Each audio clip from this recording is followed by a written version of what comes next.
저나 여러분들이나 경험적으로 너무나도 잘 알고 있는 사실입니다. 우리가 이렇게 성도가 되어서 어지간히 말씀을 듣고 은혜를 받아도 돌아보면은 우리의 기질과 성격은 바뀌지 않고 그대로 있는 것을 보게 됩니다. 그리고 이 변화라는 것이 참 더디게 오는 것을 또한 경험하게 됩니다. 한 3년쯤 되었을까요? 고등학교 동기 동창을 37년 만에 만난 적이 있었습니다. 이 친구는 고등학교 다닐 때 2년 동안 같은 반을 했고 저와는 아주 친한 그런 친구였습니다. 오랫동안 금융감독원에 근무하고 있다가 부산지사에 책임자로 발령이 나면서 제가 마산에서 목회를 하고 있다는 사실을 알고 수소문해서 저에게 연락을 해온 것입니다. 2년 동안 같은 반을 했으니까 저는 이 친구를 너무나도 잘 알죠.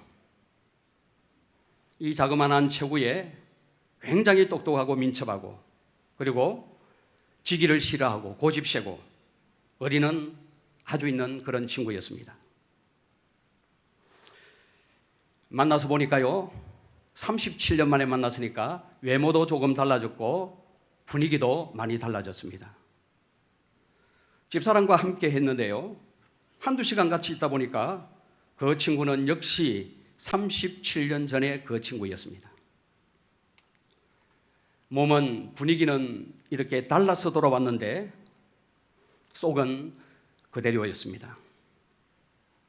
그 친구도 아마 저를 보면서 그렇게 생각을 했는지 모르겠습니다. 이렇게 여러분 사람은 참 잘 바뀌지 않습니다. 오늘 이 본문의 말씀을 보면 구약에서 가장 많은 변화를 경험한 사람 중에 하나인 야곱을 등장시키는 것을 봅니다. 이 야곱은 많은 사람들에게 위로를 주는 인물이에요. 야곱처럼 험한 인생을 살아낸 사람도 없을 것입니다. 요셉의 초청으로 아버지 야곱과 아들이 이제 애굽으로 내려가게 되지요. 그리고 애굽의 바로 왕과 대화를 주고받는데 그 바로 왕이 야곱에게 묻습니다. 당신의 나이가 몇이뇨라고 물으니까 야곱이 뭐라고 말합니까? 내 나이 130입니다. 그리고 험한 세월을 살았습니다. 그렇게 말하는 것을 보게 됩니다. 참으로 험한 세월을 살았던 한 사람이 바로 야곱이었습니다. 이 야곱이 나중에 어떻게 됩니까? 하나님을 인격적으로 만나게 되고 그리고 그 만난 후에 너무나도 아름다운 사람이 되는 것을 보게 됩니다. 오늘 이 성경은 이 야곱 이야기를 하면서 죄 가운데 멸망길로 달려가는 이스라엘을 하나님의 축복으로 초대를 하고 있습니다. 이들에게 야곱의 변화를 보여주면서 이스라엘도 정말로 야곱처럼 변화되기를 기대하는 마음으로 권면하는 말씀이 오늘 본문의 내용이라 말할 수 있습니다.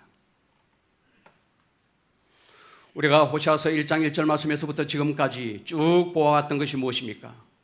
하나님께서 이스라엘의 문제를 지적하시죠. 여러 가지 양상의 죄를 보여주셨죠. 그 죄를 보여주신 목적은 바로 그들을 각성시키기 위함이었습니다. 오늘 이 본문에서도 죄를 보여주고 있는데 이스라엘 죄가 무엇입니까? 오늘 11장 12절 말씀을 보시면 이렇게 기록을 합니다.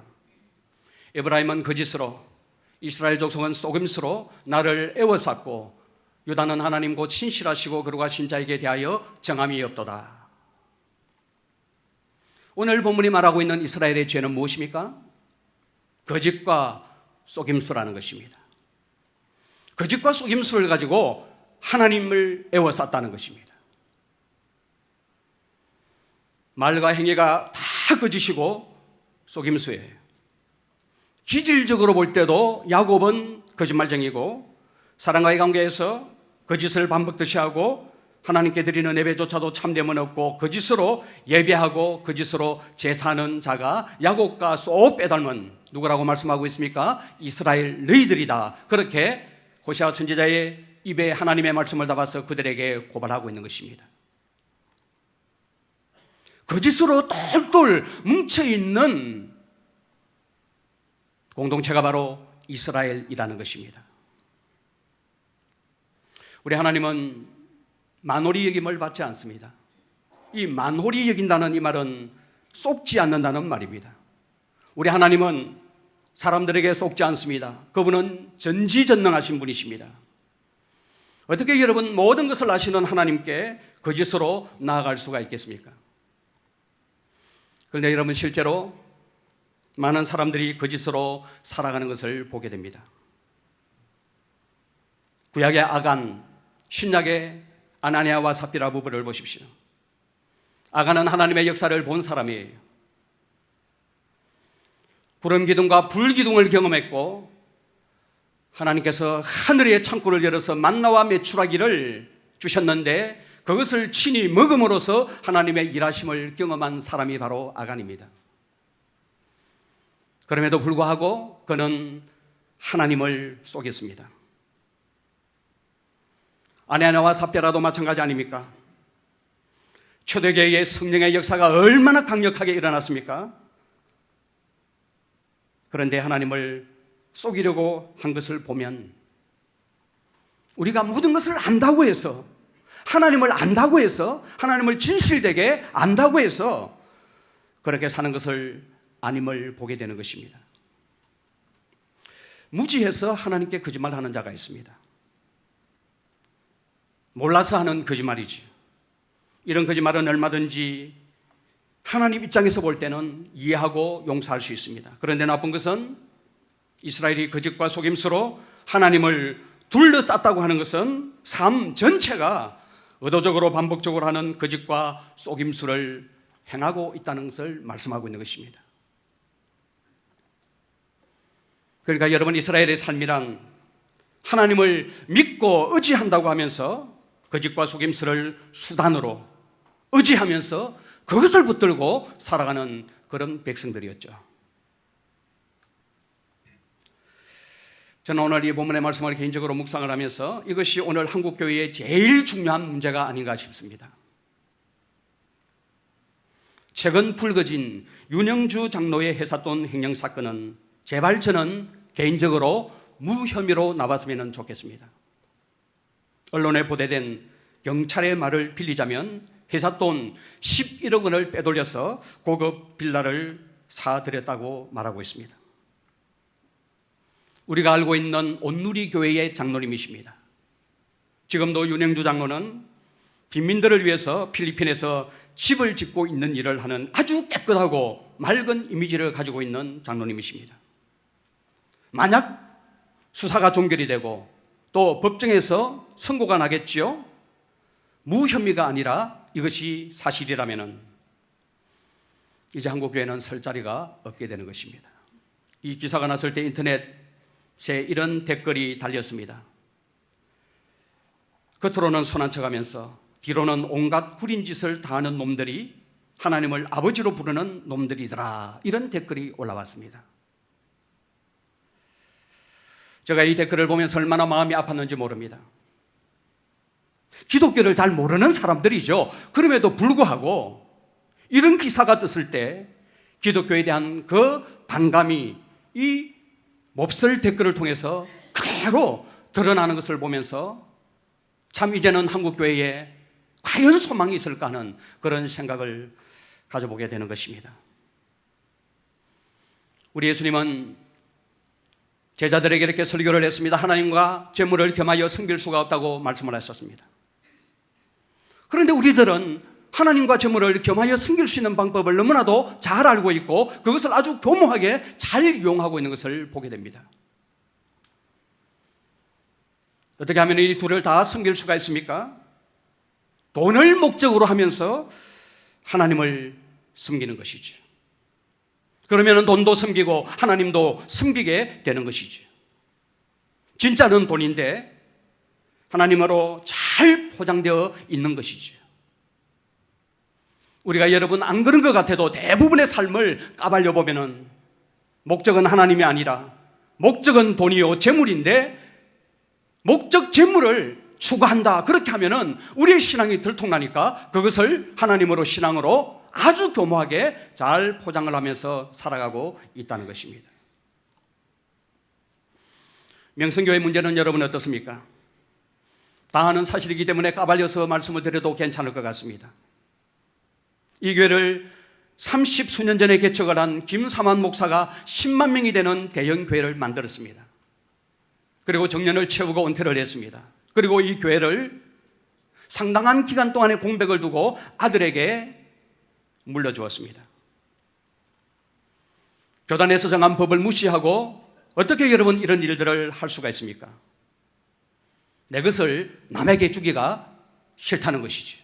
나의 땀과 수고와 피와 눈물이 들어있는 이 교회를 남에게 물려주기가 싫다는 것이지. 믿음을 그렇게 외쳤고 하나님의 은혜로 말미암아서 교회가 이렇게 성장하고 부흥했다고 그렇게 말해 왔음에도 불구하고 결과적으로 볼 때 여러분 그 교회를 자기 교회인 양 아들에게 세습을 시켰다면 그 외쳤던 구호, 믿음과 은혜는 과연 진실입니까?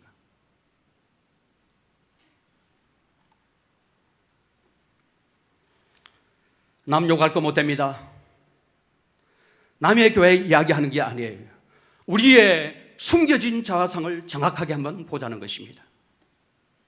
이런 일련의 모습들은 오늘 하나님께서 이스라엘 백성들을 향하여 너희들의 삶은 거짓과 속임수로 똘똘 뭉쳐있다고 말씀을 하시면서 이렇게 지적하고 있는 것은 그것이 바로 오늘 우리의 모습이기도 하기 때문에 그렇다는 것입니다. 이렇게 하나님 앞에 정직하고 진실되게 살지 못하면 어떤 삶이 따라오게 됩니까? 12장 1절 말씀을 보시면 이렇게 기록을 하고 있습니다. 에브라임은 바람을 먹으며 동풍을 따라가서 종일토록 거짓과 포악을 더하여 아수르와 계약을 맺고 기름을 애굽에 보내도다. 에브라임이 이스라엘을 말하는 것이죠. 저 이스라엘이 바람을 먹었대요. 바람을. 여러분 바람을 먹는다는 말이 무슨 의미이죠? 여러 주석을 찾아보았습니다. 그 주석대로 여러분들에게 정리한 것을 말씀드릴 필요는 없다고 생각합니다. 우리가 흔히 이런 말을 하지 않습니까? 저 사람 허파에 바람이 들어갔다. 그런 말 들어보신 적이 있죠? 또 그런 말을 하기도 하죠. 그 말과 똑같은 말이라고 보시면 됩니다. 황된 생각을 가지고 헛되고 공허한 것을 추구하는 것이죠. 사랑하는 여러분, 저와 여러분들이 하나님을 진실되게 섬기지 못하면 교회 다니면서 직분도 받고 뭔가를 하는 것 같은데 실제로는 아무런 변화도 유익도 없다는 것을 오늘 선지자는 이스라엘을 향하여 고발함과 동시에 오늘 오고 오는 모든 하나님의 교회를 향하여 고발하고 있는 것입니다. 우리가 하나님과 교회를 진실되이 순전한 마음으로 섬기지 못하면 우리의 시선이 자꾸만 비본질적인 것에 머물게 된다는 것입니다. 다 시시한 것 가지고 싸우는 것을 보게 돼요. 오늘날 여러분 교회의 싸움이 정말로 본질적인 싸움이라면 얼마나 좋겠습니까? 복음을 위해서 싸우고 교회의 교회됨을 위하여 싸우는 싸움이라면 얼마나 좋겠습니까? 그러나 대부분의 교회들의 교회 싸움은 본질적인 싸움은 없습니다. 다 허황된 것 가지고 싸웁니다. 다 시시한 것 가지고 싸우는 것을 보게 됩니다. 아무리 유익이 없는 거예요. 그게 인생을 거는 것을 보게 됩니다. 그래서 오늘 성경은 너희들은 바람을 먹는 자들이다. 그렇게 말씀을 하고 있습니다. 아무리 여러분 바람을 먹어보십시오. 그 바람이 배부르게 하는지, 아무리 바람을 먹어보십시오. 그것이 내 몸에 살과 피가 되는 것인지 소용없는 짓을 하게 된다는 것입니다.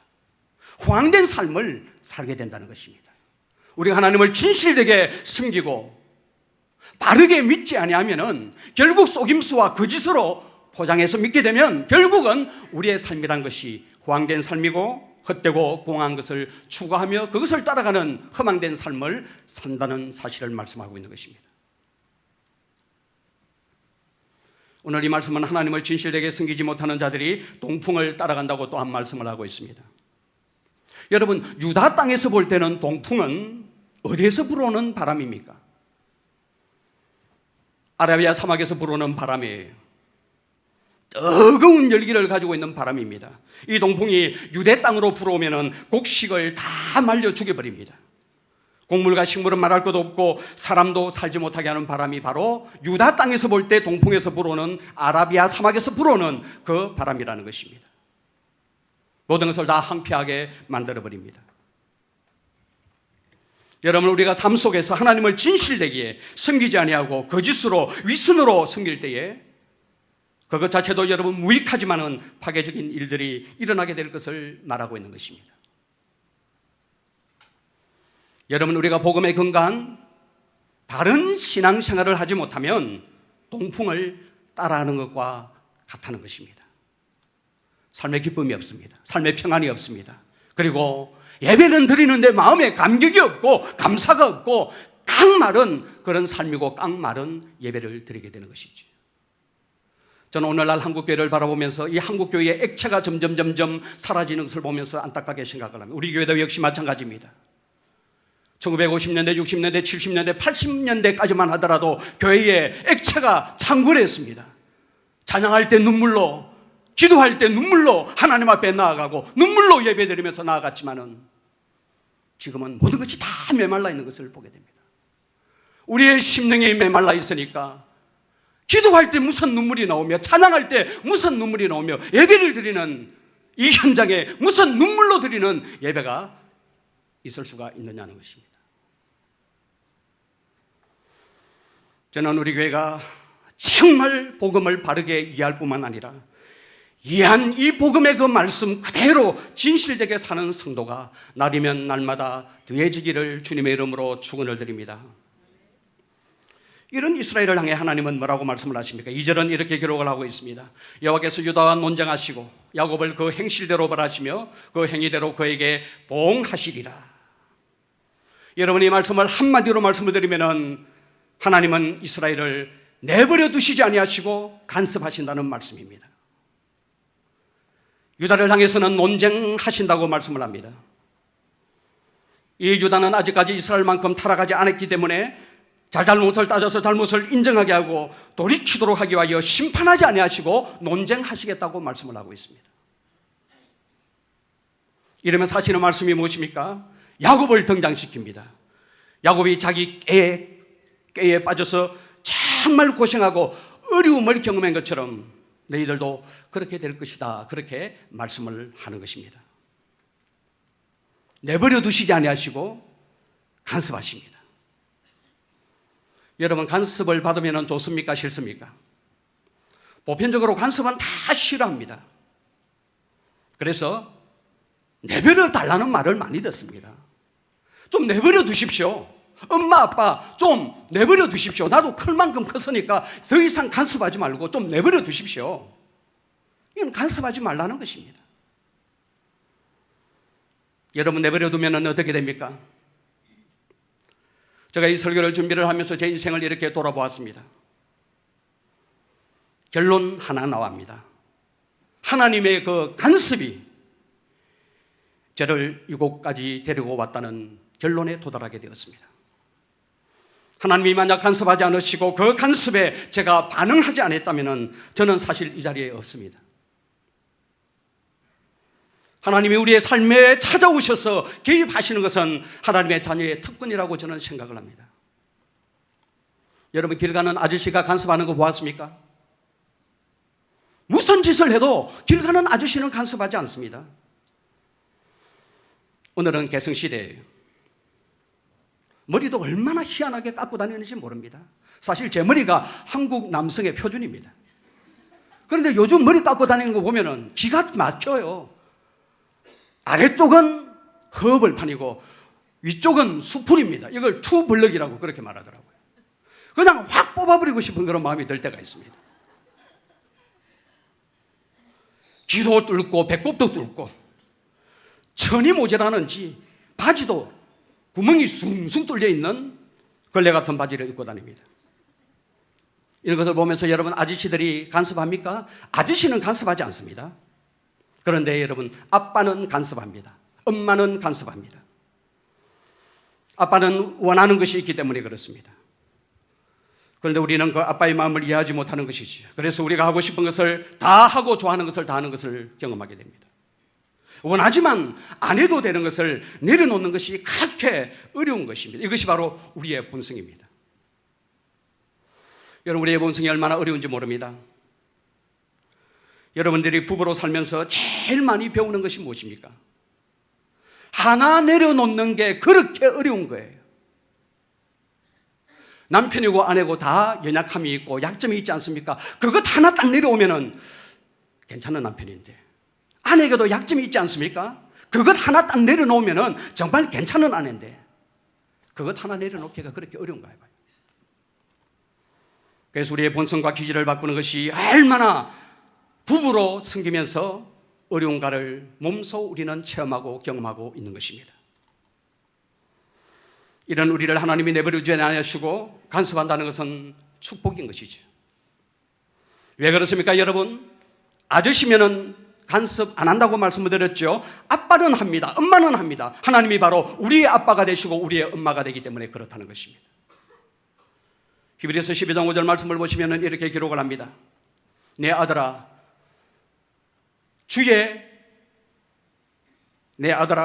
주의 징계하심을 경히 여기지 말며 그에게 꾸지람을 받을 때에 낙심하지 말라.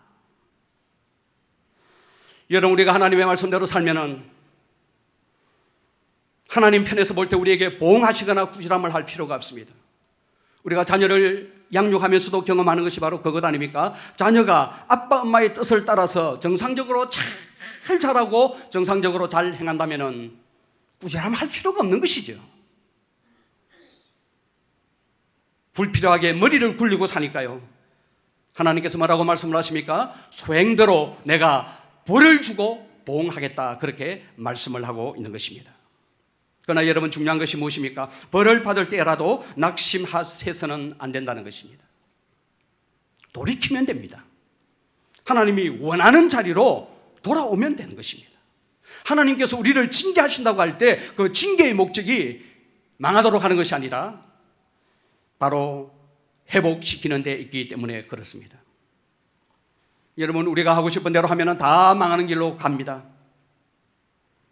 그렇기 때문에 하나님은 우리의 인생길에서 간섭하셔서 브레이크를 걸고 문제제기를 하고 깨닫도록 하셔서 우리를 바른 길로 인도를 하시는 것이죠. 저는 제 인생을 이렇게 돌아보면 제가 걸어온 이 모든 길들이 제 뜻대로 된 것이 별로 없다는 것을 봅니다.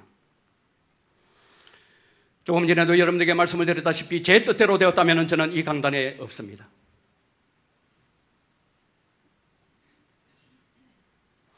우리 주님은 아저씨가 아니고 아버지시기 때문에 우리의 삶에 깊숙이 찾아오시고 간섭하신다는 사실입니다. 잘못된 길로 가면 가만히 내버려 두는 법이 없습니다.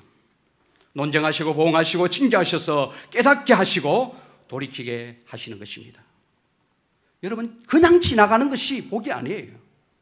잘못을 지적받고 때로는 얻어맞기도 하면서 돌이켜서 제자리로 돌아오는 것이 복 중에 복이 되는 것이죠. 우리나라는 참 체면 문화가 강합니다. 그래서 허영이 많고 허례허식이 많음을 보게 됩니다.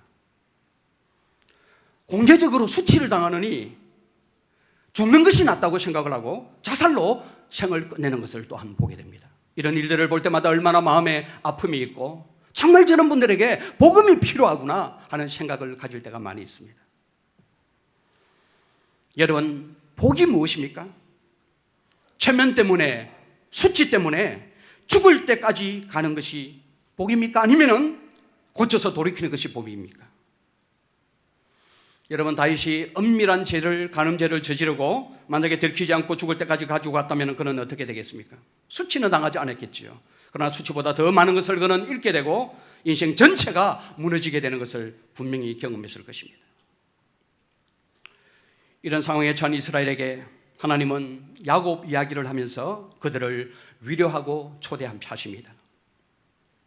여러분, 야곱은 어떤 사람입니까? 오늘 3절과 4절 말씀을 보시면 야곱이 어떤 사람인지 알 수 있습니다. 야곱은 모태에서 그의 형의 발 뒤꿈치를 잡았고 또 힘으로는 하나님과 겨루되 천사와 겨루어 이기고 울며 그에게 간구하였으며 하나님은 베델에서 그를 만나셨고 거기에서 우리에게 말씀하셨나니. 오늘 이 말씀은 여러분 야곱의 그 본성과 기질을 잘 보여주는 대목이에요. 엄마의 태중에 있을 때부터 그 장자의 자리, 장자의 특권을 놓치고 싶지 않아서 형의 발 뒤꿈치를 잡고 나왔습니다. 그래서 그 이름을 발 뒤꿈치를 잡은 자라는 의미를 담고 있는 이름을 야곱이라고 그렇게 지었습니다. 이 야곱은 태어날 때부터 천성과 본성이 지고는 못 사는 사람이고 지지 않기 위해서는 속임수까지 동원하는 아주 교활한 사람이라고 할 수가 있습니다. 야곱의 생애를 추적을 해보면 남의 뒤통수를 치고 속에서 빼앗고 한번 생각한 것은 수단과 방법을 가리지 않고 관철시키고자 하는 인물이 바로 야곱이었습니다. 그래서 아버지를 속였잖아요. 형을 속여서 형의 장자의 명분을 빼앗고 형에게 돌아가야 될 축복을 자신의 것으로 다 가로채워버립니다.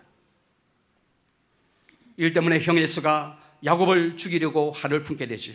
결국 야곱은 형의 칼날을 피해서 하란에 있는 외삼촌 라반의 집으로 피하게 되고 거기서 삶을 살게 됩니다. 그런데 여러분, 이 외삼촌 라반도 보통 사람이 아니에요.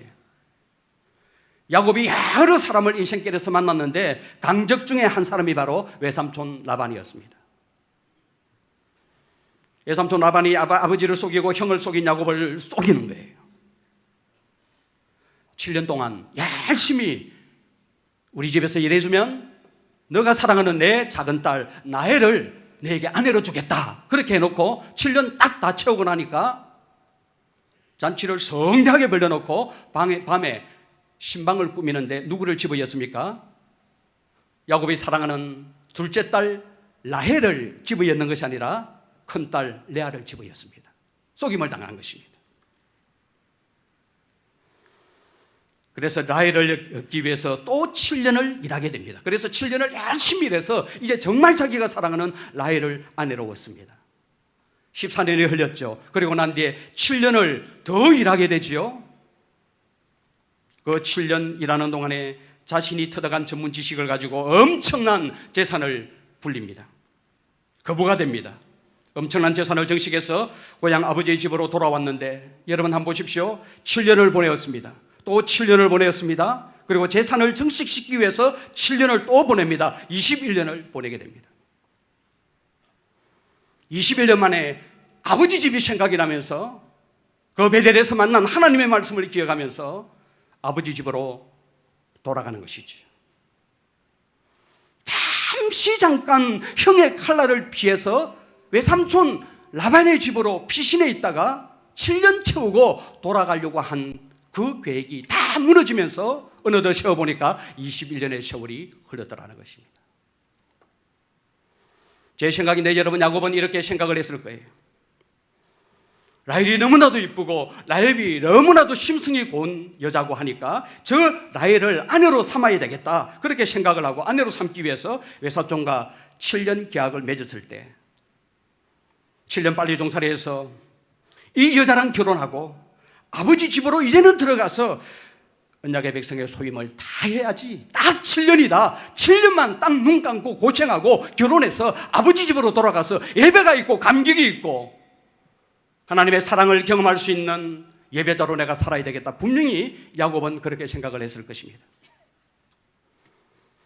그런데 여러분, 우리가 인생을 살아가면서 경험하는 것이 바로 이것 아닙니까? 인생이 자기 생각대로 여러분 되나요? 7년이 몇 년이 되었다고요? 7년이 여러분 21년이 됩니다. 21년 동안 말씀이 있고 예배가 있는 아버지 집으로 돌아가지 못하고 사람의 종으로서 외삼촌 집에서 사는 것을 보는 것입니다. 사랑하는 여러분, 세상과 죄는 절대로 하나님의 백성들에게 호락호락하지 않습니다. 21년 동안 속고 속이는 일들이 반복되고 있는 것을 보게 됩니다. 딱 7년만 하고 끝내려고 했는데 현실에 딱 뛰어들어가서 하나님의 원하시는 길에서 빗나가 보니까 어떻게 됩니까? 21년이 그냥 흘러가 버리는 것입니다. 한 번 삐걱하니까요, 곱하기 3이 되어버리더라는 것입니다. 오래전에 차를 타고 가면서 격동방송을 듣는데 어느 목사님이 이런 간증을 하는 것을 들은 적이 있었습니다. 자기 인생에서요, 3번을 딱 실족을 했는데 한 번 실족하는데 10년이 후딱 가더라는 것입니다. 3번을 실족을 했으니까 얼마나 갔습니까? 30년이 후딱 갔다. 30년이 후딱 하고 난 뒤에 이렇게 철이 들어서 내가 하나님 앞에 돌아와서 지금 목회를 힘있게 하고 있습니다라는 그런 간증을 눈물로 하는 것을 저는 들었습니다. 참 아쉽기도 하고 안타까운 것은 우리가 하나님의 언약의 백성으로 부름을 받았다면 하나님의 언약의 백성으로 그 길을 꾸준히 가는 것보다 더 영광스러운 것은 없다고 저는 생각을 합니다. 초지일관하는 사람 삶이지요. 처음 믿었던 그 신앙 고백을 모든 과정 속에서 하면서 좌우나 우로나 치우치지 아니하고 하나님이 원하시고 기뻐하시는 그 길을 꾸준히 걸어가는 것보다 더 영광스러운 하나님의 백성의 삶은 없다고 생각을 합니다. 그러나 여러분, 대부분의 사람들이 그렇게 살지 못합니다. 순간순간 우리의 욕망이 이끄는 대로 살아가는 것이 오늘 우리의 모습임을 우리는 부인할 수가 없습니다. 그래서 여러분, 7년 가겠다고 걸어간 길이 얼마나 되었습니까? 21년 동안 세월이 후딱 가버리고 만 것입니다. 이렇게 여러분, 우리가 어리석은 인생을 사는 것이 야곱이고 또한 우리의 이야기라고 볼 수가 있습니다. 가데스 바네아에서 이스라엘 백성들이, 출애굽한 이스라엘 백성들이 하나님을 불신하잖아요. 40일이면 갈 수 있는 그 길을 곱하기 얼마나 되었습니까? 40년이 됩니다. 40년 동안 광야를 뺑뺑 돌면서 결국 40년 만에 하나님께서 약속으로 주신 그 땅에 들어가는 것을 보게 됩니다. 너희들이 가는 길은 40년이야 하나님께서 미리 그렇게 말씀을 주셨다면 아무도 애굽에서 나올 사람이 없었을 것입니다. 하나님을 전적으로 신뢰하고 하나님께 인생을 맡기고 내 인생의 결정권자가 하나님을 믿고 하나님을 신뢰하고 나아가는 그 걸음을 포기했을 때 40일이 40년이 되어버리고 7년 되어야 될 것이 21년이 후딱 지나가는 것을 우리도 우리의 삶에서 얼마든지 경험할 수가 있는 것입니다. 근데 제가 오늘 이 본문의 말씀을 열어서 묵상을 하면서 또 야곱 이야기도 창세기 39장 40장을 쭉 들어가서 여러 번 읽었습니다. 40장 조금 넘었네요. 전이네요. 읽었습니다. 이만큼 갔는데도 여러분, 야곱이 바뀌지 않습니다.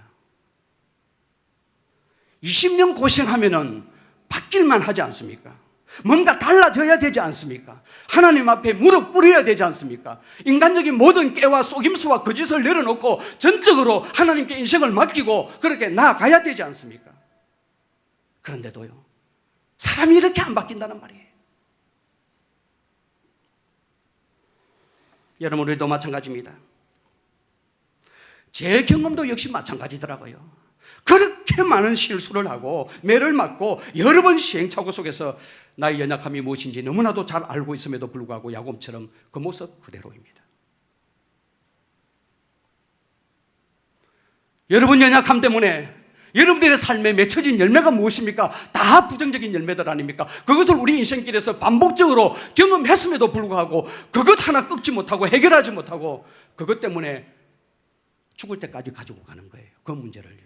이렇게 안 바뀌는 것이 우리 인생임을 야곱의 삶을 통해서 우리는 보게 되는 것입니다. 이런 야곱이 이제 종살이를 다 마치고 의기양양하게 아버지 집으로 돌아와요. 그런데 여러분, 무엇이 문제입니까? 에서가 문제가 됩니다. 형 에서가 큰 걸림돌이고 큰 이 형 에서가 절대 한계입니다. 사실 여러분, 야곱이 아버지 집으로 돌아오는 것은 문제가 될 것이 없습니다. 그런데 형 에서를 극복하지 못하면 아버지 집으로 돌아갈 수가 없는 것입니다. 에서는 야곱이 넘어야 될 절대 한계였습니다. 다른 것은 다 내 마음대로 할 수가 있었습니다. 그에게는 힘도 있었고 계략도 있었고 지혜도 있었고 나름 명철도 있었습니다. 그것 가지고 이때까지 21년 동안 또 40년 동안 살아오면서 인생을 거침없이 달려왔던 사람이 바로 야곱이었습니다. 그럼에도 불구하고 형 에서 앞에서는 그는 작아질 수밖에 없고 아버지 집으로 돌아가는 그 길에 형 에서를 극복하지 못하면 그는 영원한 미아가 될 수밖에 없는 사람이었습니다. 어지간히 안 되면 속이면 되고요, 덩쳐 먹으면 되는데 야곱이 손댈 수 없는 공포의 대상은 바로 형 에서였습니다. 아니나 다를까요? 아버지 집으로 돌아가는데 형 에서가 동생 야곱이 고향으로 돌아온다는 이야기를 듣고 훈련된 군사 400명을 데리고 자기를 잡으러 온다는 이야기를 듣게 됩니다. 야곱은 절망에 빠지게 됩니다. 그래서 어떻게 합니까? 여전히 계책이 자기에게 있잖아요. 인간적인 이 계책을 가지고 형이 혹시 나를 받아주리라는 생각으로 예물을 보냅니다. 마음을 사보려고요. 그리고 혹시나요, 사람과 짐승을 두 떼로 나누어서 먼저 보내게 돼요. 한 떼를 치면은 한 떼라도 보존하기 위해서 인간의 꾀를 또 내게 되는 것이죠. 그리고 가족, 종들, 소유 다 약복강을 건너게 하고 약복강 나루트에 홀로 남게 됩니다.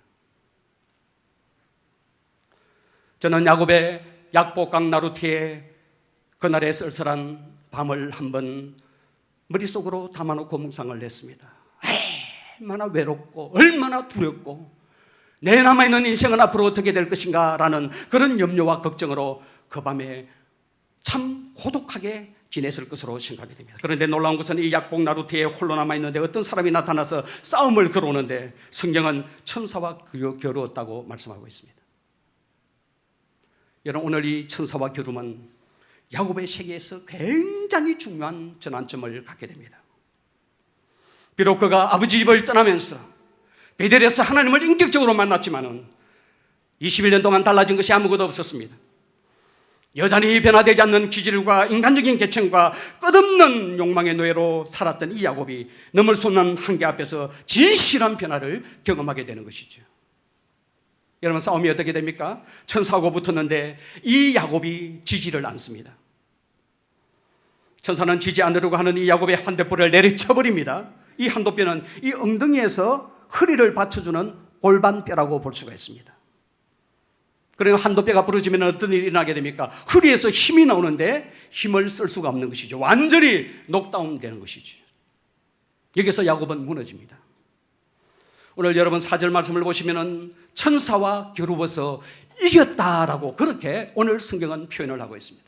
분명히 싸움에서 졌습니다.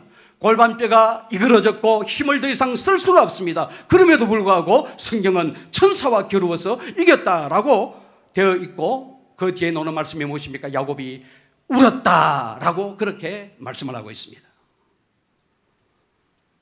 천사를 붙들고 간구하는 거죠. 실제로는 야곱이 졌습니다마는 성경은 뭐라고 말합니까? 하나님이 이겼고 하나님이 졌고 천사가 졌다고 그렇게 표현을 하고 있는 거예요. 져준 것이지요.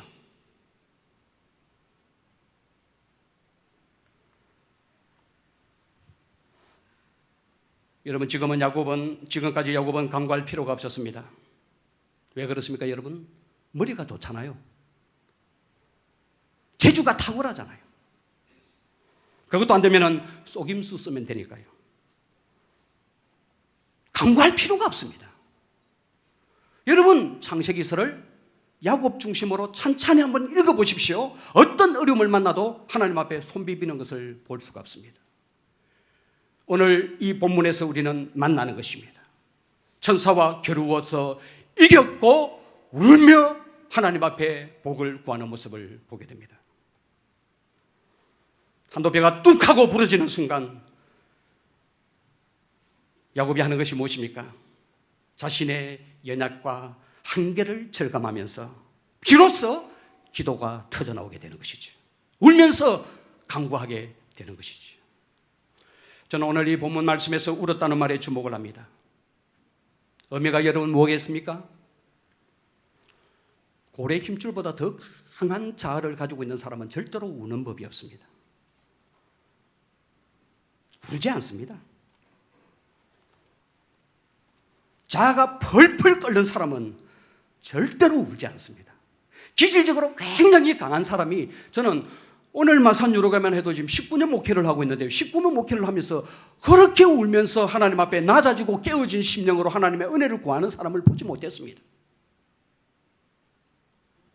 울면 안 돼, 울면 안 돼. 우는 아이에게는 산타 할아버지가 선물을 안 주실 때 그렇게 하면서 혀를 딱 깨물고 피가 나는 한이 있더라도 기질적으로 강한 사람은 절대로 자기의 성을 구축을 하고 자기 성을 지키고 우는 법이 없습니다. 그런데 오늘 이 본문의 말씀을 보십시오. 야곱은 울면서 강구하는 것입니다. 저는 이 대목의 말씀을 읽으면서 이것이 성도가 이 세상에서 누리는 최고의 영광이다라는 생각을 했습니다. 사랑하는 성도 여러분, 성도의 힘과 능력은 어디에서 나옵니까?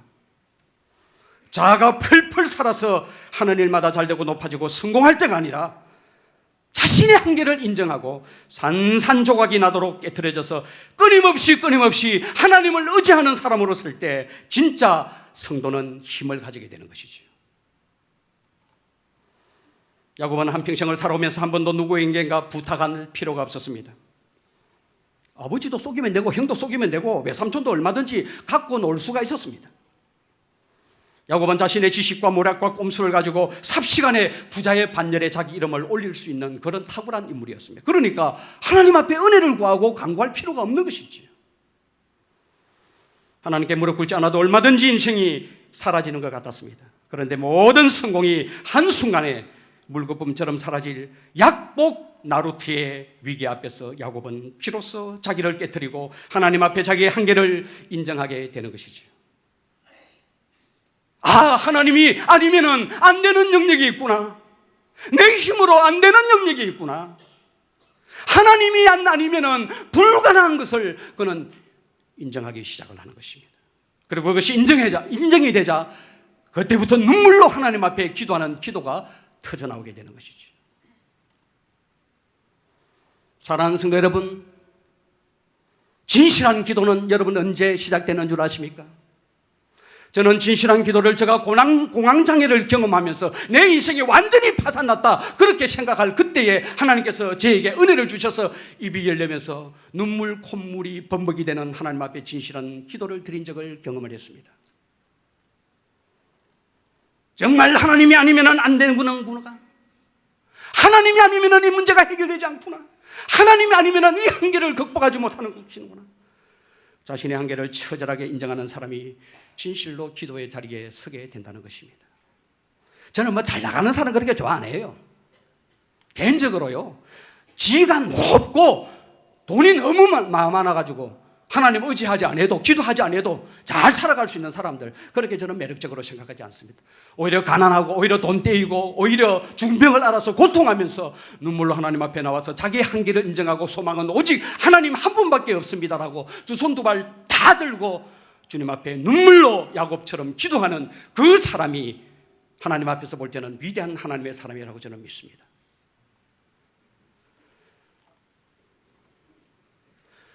여러분, 야곱은 인간의 계책을 따라갔던 사람이었습니다.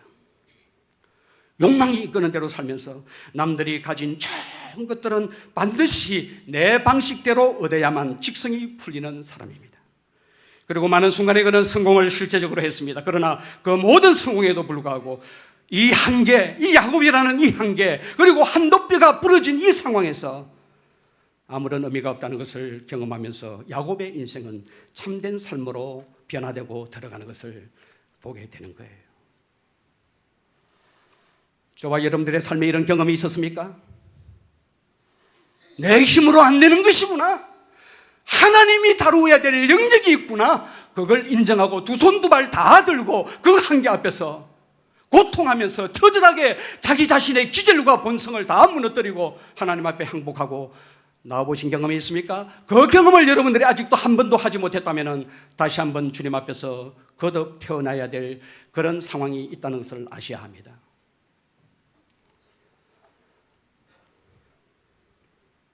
오늘 하나님의 말씀은 저와 여러분들에게 뭐라고 말씀합니까? 6절 말씀은 이렇게 기록을 합니다. 그런즉 너희 하나님께로 돌아와서 인애와 정의를 지키며 항상 너희 하나님을 바랄지니라. 오늘 이 본문이 우리에게 말씀하는 것이 무엇입니까? 모든 불행의 뿌리는 참된 안식과 평안과 복을 주시는 하나님 앞에서 거짓과 속임수로 살아가는 우리의 모습이에요. 이게 다 불행의 뿌리입니다. 거짓으로 목사 노릇하고 거짓으로 장로 노릇하고 거짓으로 교회 다니는 것이 불행의 뿌리라는 것을 여러분 아셔야 합니다. 오늘 본문 처음이 그렇게 열잖아요. 에브라임의 문제는 그 집과 속임수의 문제다. 그렇게 하면서 그들은 바람을 먹으며 동풍을 따라간다. 쓸데없는 인생을 살고 있다 이 말이에요. 이런 자들을 향해서 오늘 성경은 뭐라고 말씀을 하고 있습니까? 하나님께로 돌아오라는 것입니다. 무슨 말씀인지 아시겠습니까, 여러분? 포장하거나 과장하거나 위장하지 말고 하나님은 전지하신 분이시니까, 모든 것을 다 아시는 분이시니까, 감출 것이 없고 만홀히 여김을 받지 않는 분이시니까 이거 다 벗겨내고 벌거벗은 모습으로, 진실된 모습으로 하나님 앞에 서서 하나님께로 돌아가야만이 참된 삶을 살며 누릴 수 있다고 오늘 성경은 우리에게 말씀하고 있는 것입니다. 거짓과 속임수로 얼마든지 신앙생활 잘하는 사람처럼 보일 수가 있습니다. 저 같은 목사는 그런데 너무 능해요. 삶을 까버려 보면 아무것도 없는데, 쏙빈 강정과 같은데 얼마든지 포장해서 신앙생활 잘하고 하나님 잘 믿는 사람처럼 보일 수가 있습니다. 이것이 여러분 당장에는 아무렇지 않게 보이기도 합니다. 당장은 문제가 되지 않습니다. 그러나 여러분 하나님께로 돌아가지 않으면 오늘 성경이 뭐라고 말합니까? 너희들은 바람을 먹는 자이며 동풍을 쫓아가는 일들이 계속되면서 결국은 멸망을 자초하게 된다. 그렇게 말씀을 하고 있는 거예요. 애굽에게 손 비비고 아수르에게 계약을 맺으면서 결국은 사람의 종이 될 수밖에 없다는 사실을 말씀하는 것입니다. 오늘 여러분 6절 마지막 부분에 보면 하나님께서 이스라엘 백성들을 향하여 권면하는 말씀이 나옵니다. 너무나 애절하게 항상 너희 하나님을 바랄지어다. 그렇게 말씀을 합니다. 여기서 여러분 바란다는 말은 영어 성경으로 보면 wait for입니다. wait for, 기다린다는 말입니다. 바란다는 말은 하나님께로 돌아온 자는 이제 사람에게 소망을 두는 것이 아니라 하나님을 바라고 하나님을 믿고 의지하고 하나님을 기다린다는 것입니다. 하나님에 대한 소망이 녹아있는 단어예요. 하나님께로 돌아온 사람은 소망을 그분께 두고 반드시 하나님으로부터 응답되실 것을 기대하면서 그분의 때를 신뢰하고 기다리는 것입니다. 사랑하는 여러분, 여러분들이 어떤 삶의 경험을 할지라도 하나님께로 돌아온 자는 하나님을 믿고 신뢰하고 인내하면서 그분의 때를 기다려야 합니다. 반드시 그러면 하나님이 역사해 주실 줄로 믿습니다. 목회자가 탈진하는 이유가 무엇일까요? 일이 많기 때문에 그렇지 않습니다. 제가 개척 초창기 때는 설교를 한 주에 12번을 했습니다. 교육기간까지 다 했으니까요. 탈진 안 했습니다. 지금도 뭐 탈진 안 한 상태지만은 많은 목회자들이 탈진하는 이야기를 보기도 하고 듣기도 하지 않습니까? 일 때문이 아닙니다. 제가 볼 때는 목회가 정말 어려운 것은 이 변화 없는 사람들을 끝까지 붙들고 인내해야 되기 때문에 그렇습니다. 한 번 설교를 들으면 조금씩 변하고 또 두 번 설교를 들으면 또 좀 변하고 오전 오후 예배 다 참석하시는 분들은 1년에 한 100번 정도의 설교를 듣게 되는데 100번의 설교를 융단 폭격식으로 맞으면 완전히 변하면 목회는 굉장히 쉬운 거예요. 그런 법은 없다는 것입니다. 그러면 목회 못할 사람이 아무도 없지요. 목회 안 할 사람이 아무도 없지요. 끝까지 기다리고 인내하고 참는 것이 목회에 철이 들면서 이것이 목회구나 하는 것을 저는 이제야 깨닫게 됩니다.